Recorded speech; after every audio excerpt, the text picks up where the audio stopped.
Hi guys, this is day 149 of असल series. और आज मैं अभी बिटसेट दे के आया हूँ। अभी बज रहे हैं 5 बज रहे हैं। मेरा सुबह वाली शिफ्ट में था, बट यहाँ से सेंटर मेरा 110-120 किलोमीटर दूर था, तो आने जाने में मुझे लग गए 2.5-3 घंटे, है ना। तो मैं अभी आया था और आधा घंटा भी रेस्ट करके मैंने सोचा वीडियो बनाता हूँ, फिर आराम से रेस्ट करूँगा थोड़ा सा, है ना। तो मैं बिटसेट के मुझे ये नहीं पता था कि बिटसेट के वो जो होते हैं ना मार्क्स, वो सामने बदल जाते हैं। याद नहीं था मुझे, लास्ट से दिया तो था मैंने, बट हाँ ये तो मुझे याद ही नहीं था कि सामने बदल जाते हैं, है ना। तो मैं वेबसाइट के मार्क्स बताता हूँ। मैं सिलेबस वाइज तो मैंने देखी नहीं और मुझे याद भी नहीं है, क्योंकि उस वक्त मुझे बहुत तेज़ नींद आ रही थी, क्योंकि रात में मैं जल्दी निकल गया था ना।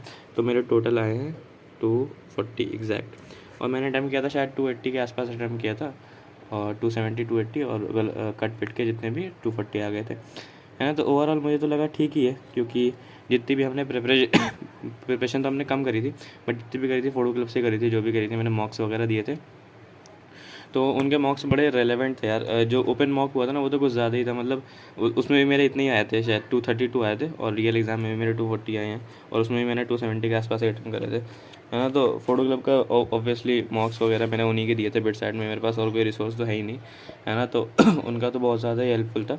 और ओपन टेस्ट तो वो तो बिल्कुल ही ज़्यादा रेलेवेंट हो गया था, क्योंकि एग्जैक्ट सेम मार्क्स आ गए मेरे उसमें, जितने रेलेवेंट उसमें आए थे, ओपन टेस्ट में आए थे मेरे, है ना। और इंग्लिश मेरा बेसिकली क्या था ना कि मैथ्स वगैरह में ना, तो मैथ्स का बताता हूँ मैं। मैथ्स में तो ऐसा लग रहा था कि हर दूसरा सवाल डिफरेंशियल इक्वेशन का ही है। मतलब डिफरेंशियल इक्वेशन का मुझे लग रहा था 6-7 सवाल आए थे, और सिर्फ डिफरेंशियल मुझे लग रहा था भरी हुई डिफरेंशियल इक्वेशन के बहुत सवाल आए थे, और एक 6-7 सवाल उसके थे, क्या कहते हैं उसे, लीनियर प्रोग्रामिंग, जो मैं पढ़ के ही नहीं गया था। मतलब वो सिलेबस में है नहीं ना मेंस के, तो मुझे लगा कि उससे कम सवाल आएंगे, थोड़े बहुत ही आएंगे, 1-2 आएंगे वो मैं छोड़ दूंगा, लेकिन उससे 6-7 सवाल आ गए थे। तो 1-2 तो मैंने ग्राफ बना के कर दिया, मुझे थोड़ा बहुत आता है, मतलब उसमें ग्राफ और आता है, क्योंकि मैंने ICSE बोर्ड से हो ना मैं, तो उसमें जब मैंने 12th में लास्ट ईयर बोर्ड्स दिए थे, तो उसमें था लीनियर प्रोग्रामिंग, तो उसके लिए मैंने थोड़ा सा पढ़ा था।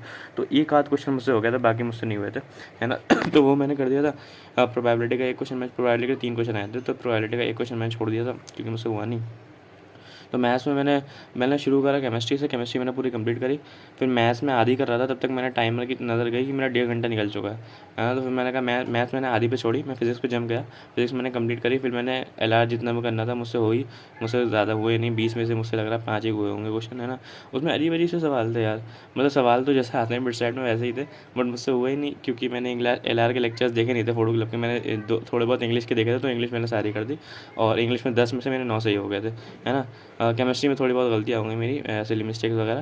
केमिस्ट्री में क्या था कि इनऑर्गेनिक वाले सवाल थियोरेटिकल थे, और रिमूव टॉपिक से सवाल थे। पॉलीमर्स का एक मॉलिक्यूलर मास वाला सवाल था, मुझे समझ में ही नहीं आया, मैं छोड़ दिया वो। इन्वायरमेंटल केमिस्ट्री से एक सवाल था, और फिजिक्स में कार्नोट इंजन से सवाल था, है ना। तो वो तो कार्नोट इंजन तो एडवांस के लिए मैंने पढ़ा था, तो वो तो मैंने कर दिया था, है ना। तो इंग्लिश ही मैंने थोड़ी सी बचा ली, वरना मैथ्स फिजिक्स केमिस्ट्री मिला के तो मेरा कहीं नहीं आता मैं, है ना। तो इंग्लिश में मेरे 9 क्वेश्चन सही हो गए, और लॉजिकल रीजनिंग मैंने 5 अटेम्प्ट किए थे, 5 सही हो गए। केमिस्ट्री में थोड़े कम हो गए, मुझे याद नहीं है मार्क्स, क्योंकि मैंने देख ही नहीं सब्जेक्ट पर, मेरी नज़र सीधा टोटल मार्क्स पे गई।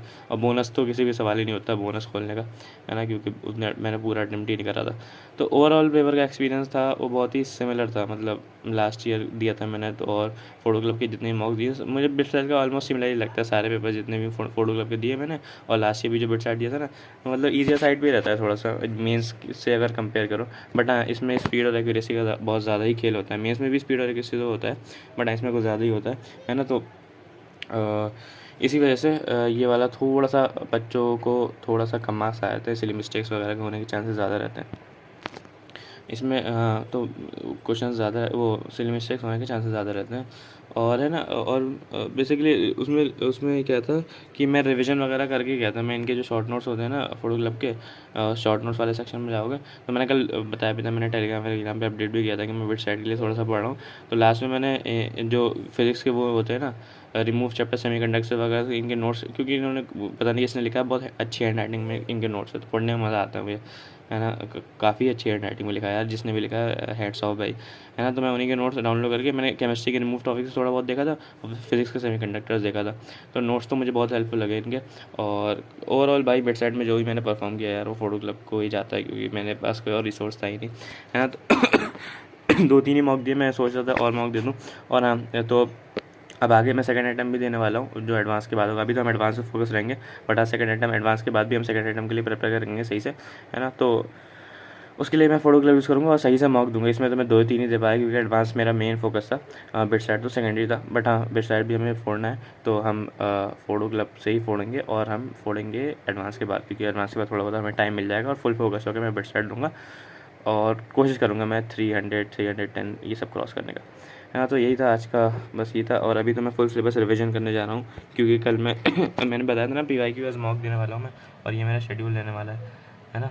तो कल मैं 2015 का दूंगा, पेपर 1 पेपर 2 दोनों दूंगा। तो अभी मैं रिवीजन ही करने जा रहा हूँ। देखते हैं क्या, ज़्यादा रिवीजन तो हो नहीं पाया बिट साइड वगैरह की वजह से, मैं थोड़ा थका हुआ भी हूँ। अभी तो मैं सोने जा रहा हूँ, तो अगर मैं उठा अभी तो मैं सोऊंगा 5 बजे, तो मैं 9 बजे तक उठ जाऊँगा और थोड़ा सा पढ़ के फिर मैं 1 बजे दोबारा सो जाऊँगा, है ना। तो ये था that's it for day 149। Bye bye.